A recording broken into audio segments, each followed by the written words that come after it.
നിങ്ങൾക്ക് നല്ല മനോഹരമായി വെള്ളം നൽകിയ അല്ലാഹു അതിനെ പരിപൂർണമായി ഇല്ലാതാക്കി കളഞ്ഞാൽ, ജലാശയത്തിലെയും കിണറുകളിലെയും കുളങ്ങളിലെയും ഒക്കെ വെള്ളത്തെ അല്ലാഹു വറ്റിച്ച് കളഞ്ഞാൽ, ആരാണ് നിങ്ങൾക്ക് ഈ തെളിഞ്ഞതായ മനോഹരമാകുന്ന വെള്ളത്തെ നിങ്ങൾക്ക് സംവിധാനിക്കുക, നിങ്ങൾക്ക് നൽകുക?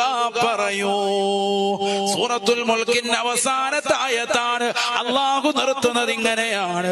ഒരു ചോദ്യം ചോദിച്ചിട്ട് നിർത്തുകയാണ്. ഖുൽ അറഅയ്തും ഇൻ അസ്ബഹ മാഉകും ഗൗറാ